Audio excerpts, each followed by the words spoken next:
everyone, and welcome back, at long last, to Katawa Shoujo! It's been months since I played this game.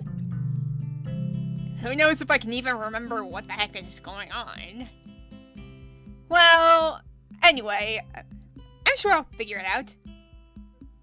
Well, let's just get back into it, okay? The next day, I end up having to hunt around a bit at the start of lunch when I find that my usual vending machine near the dormitory buildings is sold out of my usual favorite canned coffee. Can't go without coffee. The detour takes longer than I expected. Things have been so hectic lately since it takes some time for me to register why something smells different as I walk through the school gardens back to the cafeteria. The grass has been freshly mowed. The realization makes me pause and watch for a bit. The odd group of students chatting or playing around on the grass and a couple of teachers conversing on the path ahead make for a very idyllic scene. Unfortunately, a feeling of imminent dread starts creeping up on me after a while. The feeling that I'm not alone. Let me guess. Shizune and Misha? Or one of those two? Oh, it's Kenji! Well, I was completely off the mark. Hey, Hisao! Is that you? Yeah, it's me. I guess I should be happy that it's him and not, say, a slasher. Yeah, I don't think Kenji's a slasher.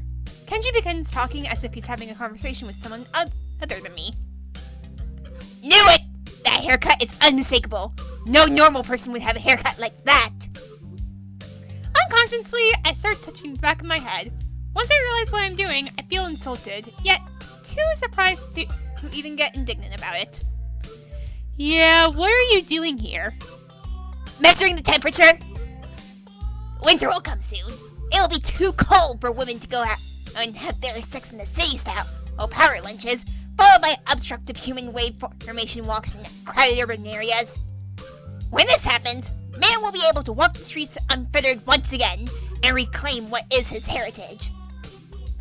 In order to prepare for that day, I've been eating nothing but pizzas for the past week to store energy. Jeez, that can't be healthy. Okay, that's what bears do. So, there is much we can learn from the bear. Kenji nods, emphatically agreeing with himself. Gosh, why can't I read words? Okay, so check this stuff out. I was in town today buying milk. They had a new clerk, some hipster girl with a baseball cap with 2 hockey sticks on it. I'll call her hipster hockey baseball hat girl. I noticed the milk didn't have a price tag, so I told her to get over there and label that milk for future generations. He was in town today? He must have cut his morning classes. I want to scold him, but his verbal torrent prevents me from getting a word in. She told me not to bother her because she was sick. Sick? Sick? We live in a society here. You can't just opt out of human interaction because you're sick. Do you know how much effort it takes me to even get up in the morning? I still do though, and I got up that morning to go down there and buy milk, not to have my vital questions brushed aside by some hipster doofus college girl who wears a hockey baseball cap to work. Indoors! Anyway, I was just trying to uphold the integrity of her project. A milk carton without a price tag? When I see something like that, it just leads to questions. Important questions. It's her job to answer them, dang it! That's the problem with women. They have no sense of duty. I get diarrhea a lot, but you don't see me complaining about it. Ew. I soldier on and do what I have to do anyway, because that's what being a man is all about. Even if you have diarrhea, you keep going for the dream of a better tomorrow. You know, frequent diarrhea is bad. Yeah, you should probably see a doctor. Maybe you should stop drinking so much milk. I can't do that. It's what allows me to maintain my awesome strength. And in this world, a man's strength is the only thing that can't be browbeaten out of him by an increasingly kiddie-whipped society. That's why I walk around leaving open jars of olives everywhere. Sometimes just to show that I can. Do you refrigerate after opening? What? Man, I don't know, that's not important. I think that is important. You have to refrigerate after opening. Even elementary school kids know that. They can't get the jar open in the first place, so it doesn't matter. It still matters. That's true. But it still matters. I'm a genius. He self-assuredly rubs his chin, which is something I imagine scientists did, until I met Muto and was tremendously let down. Anyway, I can't go to that store again, since it's clearly been compromised by witches. Unless I disguise myself. Maybe change to a different pair of glasses. Worst disguise ever. It's all been working flawlessly all these years. I don't even need glasses to see. They're for effect. Also to protect my identity. I'm like Superman. Worst disguise ever. Once again. I'm telling you, when people see my school ID, they can't even recognize me. Really? Let me see. Can't do that. I can't go around showing my ID to everyone. It was made long ago. In a different time. I had hippie hair. When I'm trying to imagine that Kenji takes his glasses off. Oh.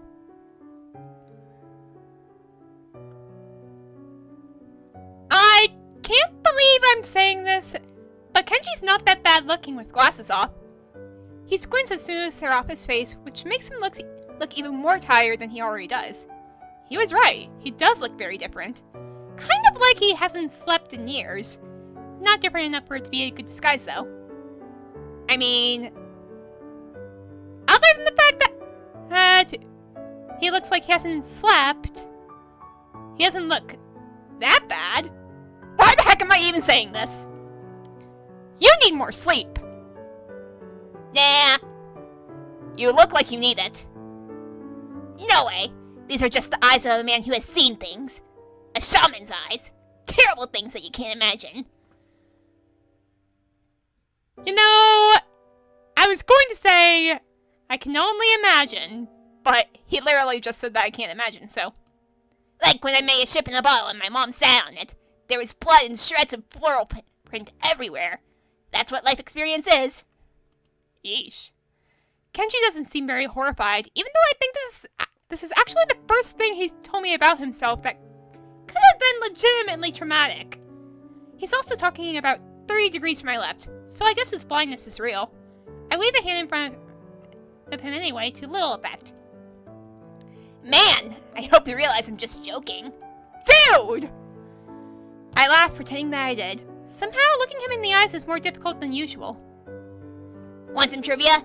People with small eyes wear big glasses. I've read that somewhere. It's because it makes your eyes look less beady. Really? I didn't know that. Whoa, what was with that record scratch? He puts his glasses back on, and I feel oddly relieved for a moment until I remember that I still have to deal with him, glasses or not. Well, anyway, this artist girl wants to paint my portrait once, I think. Oh, you mean Rin? I think I had to talk to her like 5 times before she started making sense. Must have been Rin, I suppose. Yep. That's exactly what I was thinking. What'd she look like? I don't know. A woman with sandals. I was hoping he'd say something more specific, like she had no arms. Rin does wear sandals, but I feel like the chance of there being another free-spirited female art student wearing sandals besides her is reasonably high. I was thinking, sure, someday after I burn all the documentation that I exist, it might be okay to leave a portrait behind, so that people can look at it and remember the savior of mankind. They'll need it to model the statue. Kenji. A statue of Kenji. Okay, I'm going to say it now. I can only imagine it. Then I thought about it some more, and I had to turn her down. It was tempting, but she wanted it for some school thing. It would be displayed. People would ask who I was, only I haven't saved society yet, so it would be pointless. And then if someone recognized me, I'd have to explain myself. That's already a chain of events I don't want to deal with. I don't want to get mixed up in some weird situation. Stuff like that always happens. Sticking out in a surefire way to get put on a list. That's why I make such a careful effort to blend in with people in my daily life. Until I can make my move. Sure. What list? There are many lists. So what are you doing here anyway? Nothing. I kind of got here by accident. Happens to me all the time. Well, hope that works out for you. I think I'm going to go back to my dorm room. Maybe set my TV to record my shows. You have a TV? Yes, you should come over sometime. We can watch the game in high definition. What game? Before I can ask him what he's talking about, he's gone. Oh, thank goodness doing his voice was destroying my throat. He left like he came, with zero respect towards other people. Kind of amazing. Now that Kenji is gone, I resume looking aimlessly at the school gardens in their summer splendor. It's no use. He ruined them for me. When I get back to the cafeteria, exhausted but alive, I think of eating lunch with Shizune again, but find her sitting at a table with Misha already. If it were anyone else, I would think how they were far away. They were too far away for me to hear them. This is Shizune and Misha, however. If I wanted to, I could eavesdrop on their conversation easily. What a dirty thing to think about, but it's there. I don't want to, though. They must have a lot of catching up to do, even if it's only been a few days. I'm inclined to just leave them alone so they can do just that. However, the second they see me, they wave me over. Happy-chan! Hearing her voice again, even after such a short time, is jarring, and I wince. These past few days, I had forgotten that communication with Shizune is almost entirely silent, and concentrating on getting it right, I had tuned out even ambient noise. Well, I'll get used to it again. I'm glad she is back. I'm done making up all my work! Just in time! I don't have to miss the festival! If they really tried to enforce that, I would pull you out on student council business. If they really tried to enforce that, you will pull me out on student council business? That's abuse of power. Shizune's not having any of that. No, it isn't He-chan!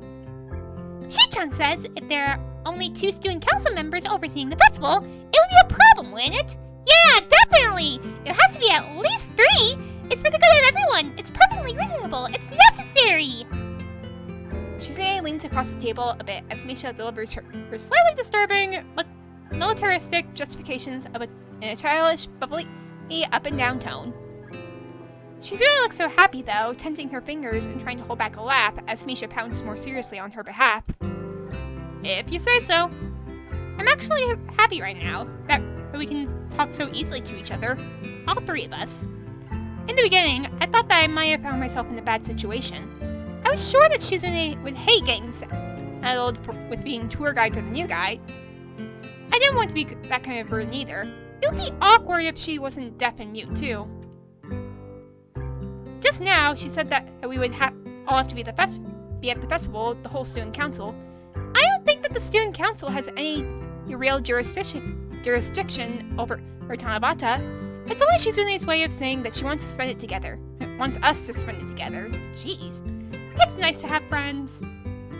It's a simple thought, but one that makes me genuinely happy that we could slip into being with so much ease. Despite the roundabout way in which she said it, I'm glad that Shizune thinks it strongly enough to express it at all. Why'd you wait until we waved you over to come sit with us? A question out of nowhere. Shizune's eyes are expectant as Misha repeats her message. I feel like teasing her. You want me to sit with you that badly? We're in the student council. We should sit together as much as possible. It's logic. Anyone who would jump at the chance to sit with two girls anyway. With 2 cute girls anyway. She pauses in case I may say something like, "You're not that cute!" and instantly lock myself into an obvious no-win situation. When I don't take the bait, Shizune becomes more energetic and continues. You're abnormal. Well, I didn't expect her to end it like that. You're too quick to call other people abnormal. So arrogant. You're too quick to call other people arrogant. That makes you arrogant. And arrogance is also abnormal. You're double abnormal. Well, geez. It doesn't work that way. It's a sliding scale. Misha closes her eyes and lets out a low, slow laugh like a chuckle. Don't laugh. Don't laugh in this kind of situation. I notice that Misha signs everything I say to Shizune anyway, even though I'm signing myself. This is redundant, but it's an unconscious action for Misha. On the other hand, I can't stop. If I let myself take it easy and sign less just because Misha is back, then what was all this for? I don't want to risk losing familiarity with how to sign either. My hands are pretty slow to speak on my behalf as it is. Hee-chan, you and Shi-chan talk to each other much more now. Back and forth, it's really funny too. Like an old married couple, right? Right? What a loaded comment in so many ways. Although because it's Misha, it can't have been on purpose. That's not a compliment. Shizune doesn't react to Misha trying to pair the two of us up. Maybe she didn't see it. Sometimes it does happen, I've noticed. I still wonder if it's really that simple and why I care so much, but I don't want to think about it too hard. I want to leave. I keep thinking that I'm hogging Misha's time with Shizune, and it could be that Misha cut in just now on purpose, feeling that way too. I doubt that either of them will let me leave though. In some ways, they're too nice. Anyway, Shizune, if you really want to know, I didn't want to sit here because I didn't want to intrude. I thought that because of Misha being away for supplementary lessons or whatever, you two would have a lot to talk about, and I should just leave you alone to catch up. That's why I thought I should just hang back. Don't worry, Misha. I'm not trying to monopolize Shizune. Hee-chan, it's not like that! You're so considerate, Hee-chan. Shi-chan is sorry and apologizes. I don't really think it's worth apologizing over, so don't worry about it. Hey, don't you both think that since Misha is back, we should go celebrate somehow? I think so. Hee-chan! Usually having to make up work isn't something to celebrate over. No, it's a good idea. The timing is perfect, and Shizune said that the student council should have a little fun too sometimes. You've probably heard that too, right, Misha? It should be fine. Actually, wait a second. Didn't you have to make up work because you were missing so many classes to begin with? So, skipping out to celebrate would be kind of stupid. Maybe the timing isn't perfect, like I said, but we could go after school. Where should we go? Misha speaks Shizune's question to her aloud before she even stops to think it over, both of them completely ignoring me. Hey, listen to me, two-man short-sighted student council team. Hee-chan, you're part of this team too! Yeah, I guess I am. Yeah, you are, Hee-chan. So forgetful and troublesome. I feel sorry for the girl who falls in love with you. Well, considering how this is your route, Shizune. So, where do you think we should go? I'm laughing in spite of myself, wanting to point out how Misha seems so enthusiastic now, when she was the one who was the most apprehensive about it just a few seconds ago. For whatever reason, I can't bring myself to do it. But this is okay too. After a short discussion on where to go, it seems like the only place all three of us know and are willing to travel to is the Shanghai. A tea house doesn't look like a bad place to celebrate, especially because I'm sure they sell cake there, and cake is the most celebratory food. Cake! I haven't seen Yuko in a while either, and neither have the girls. For all these reasons, plus the fact that it's so close, I end up standing in front of the little tea shop with Shizune and Misha before I know it. Oh! Welcome! It's been a while since I've heard Yuko's voice, so I'm surprised all over again by the energy she puts into her greetings. Kind of like an extremely nervous Misha. Hi! But you don't have to do that all the time if it's just us. Yes, I do. But... Okay, if you say so, Yuko! I take this moment to glance around the tea house and notice that it is as empty as ever. It's lunchtime, essentially the peak hour for an establishment of this type, and yet it's as barren as ever. I don't understand. There has to be a reason for this. Shizune gently taps my arm to get my attention. What do you want to get? Yuko looks a little agitated after Misha automatically relays the question. No. I'm supposed to ask that. Is there anything I can do for you? Just some coffee for now, I guess. Thanks. The dedication Yuko has towards her waitressing duties is sort of admirable. So is the speed at which she just whisks slices of cake and our drinks to our table when we order. Then again, we're the only customers here. Who knows what it would be like at the full house?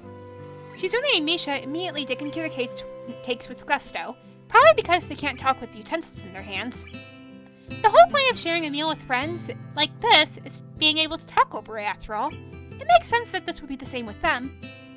I'm barely halfway through my cake when I hear their forks clinking as they set them down on their empty plates. It's not healthy to inhale your food. Hichan sounds like an old man! I cringe and instantly feel like I've been punched. Are you going to wear yukata tomorrow, Hichan? No, I don't even have one. Well, even if I did, I'm not the kind of guy who does stuff like that. What about you? Are you two going to dress up? Of course. What do you mean, of course? You didn't dress up last time. One time is not a trend. It's a completely different situation anyway. Aside from not being Tanabata, the festival is on school grounds. Students should wear their uniform on school grounds. Clearly a joke, but her delivery isn't any different from the usual. That isn't normal, but her sense of humor never was, and I'm used to it. I guess her way of saying outrageous things seriously is a little better than if she were to say serious things outrageously. What's more troubling in any case is that I've started to associate a voice with her signing, and it's clashing with how Misha says out loud everything Shizune signs anyway. I feel disoriented. Well, the voice I use for when Shizune signs is different from the one I use with when Misha talks. So, yeah. I'll dress up this time. I'll dress up this time. You'll see, Hichan. Not just Shichan, but me too. Maybe I'll change my hairstyle too.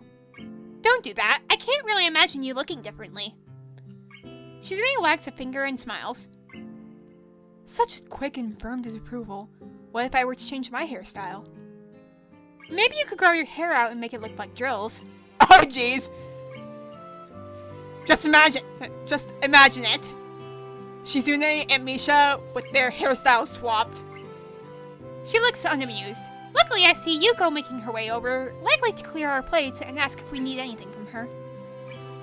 Yuko, are you doing anything for Tanabata? Huh?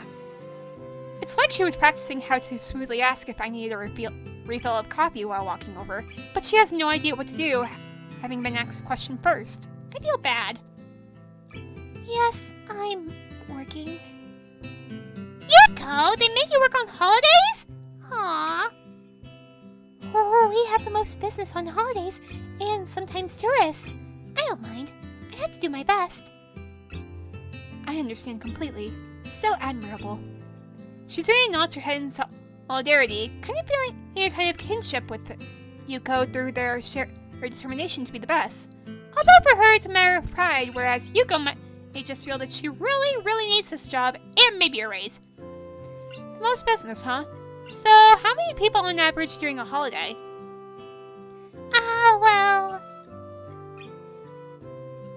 Well, this is awkward. Yuko walks away and starts cleaning up a cup of swizzle sticks. That isn't polite. This is not what a proper waitress would do. Nevertheless, I sort of got my answer anyway. Clearly, business is scarce at best. I start to wonder again how Shanghai remains open at all. Maybe this eclectic style of tea house is a trend that was outrageously successful before I got here, but isn't anymore, and they're just keeping it like this while they retool. Maybe the owner is rich and is involved in some sort of bet with someone else, or a crazy scheme to see who can lose the most money. Maybe I just conveniently miss mobs of customers by seconds each visit. Or maybe this place is just a front for arms dealers. I wonder. Since there's no one else here, why don't you sit down with us? We can talk about economic infeasibility, but Yuko doesn't take the bait, shaking her head from side to side emphatically. I've never really celebrated Tanabata before, or dressed up for anything like this. I'll finally be able to wear my yukata! Yay! Yay! never. What about last year? Last year, Shoujo, me, and the class 3-2 rep were in a stall for the festival. It was a soba stall, I think. Yeah, it was! Yep! The blind class rep of 3-2 must be Lily.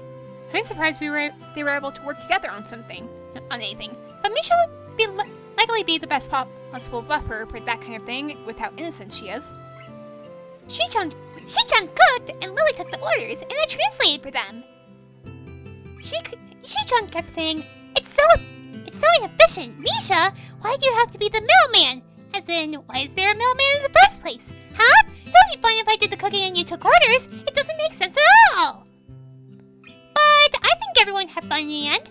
Right, Shichan? Shizune adjusts her glasses grudgingly, causing Misha to break into laughter. It was the old student council's idea. That's why. So, what was the last student council like then? Shizune finally decides to step in again. Or it's more like she can't stop herself. Terrible. That was blunt. She ends with a chopping motion as if passing judgment on them. I hope she's going to elaborate a little.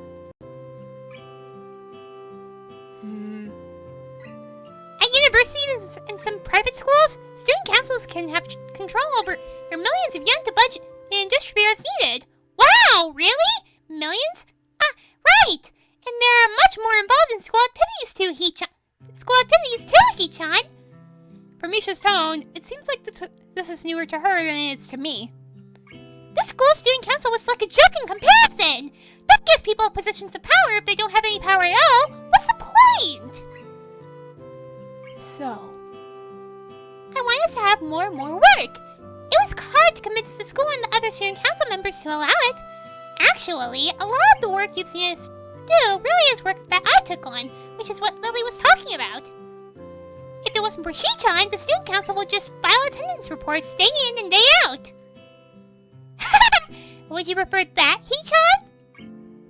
Of course, Hee-chan. As soon as the workload started going up, most of the student council stopped coming. Shizune's fingers fold over each other carefully. It looks like she wants to add something, but she can't bring herself to. Like she said, sign language gives you a little more time to think about what you, quote-unquote, say.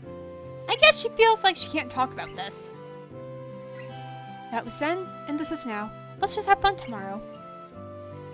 That is what she finally settles for. Yeah. Okay! Then student council is adjourned for today!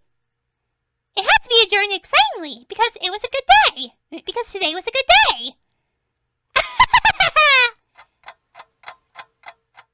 School seems to be over by the time we leave the tea house, as I can see students coming down from the school as we walk up the road towards it. Jeez, why can't I read?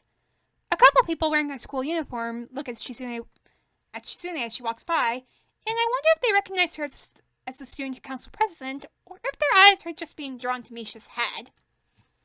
It's impossible not to overhear the chatter in the air, and the topic is more often than not plans for Tanabata. I wonder how many of them will be using or going to the stalls that I reassembled. It makes me feel a little pride and emotion I've never felt doing something for school. Maybe this is how Shizune feels as well. I almost want to ask, but it seems stupid to want to do so. So I just hold on to the thought as the three of us walk onto campus and then separate. Shizune to the student council room and Misha and me to our dorms. It isn't until they're gone that I realize I again didn't ask when and where they wanted to meet up tomorrow. Transition!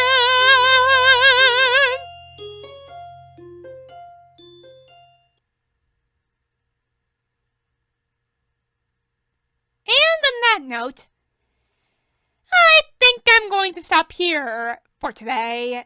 I know it's been a long time since I played Katawa Shoujo, so you would think I would go on for more, but my throat is a little bit shot from all the talking I had to do.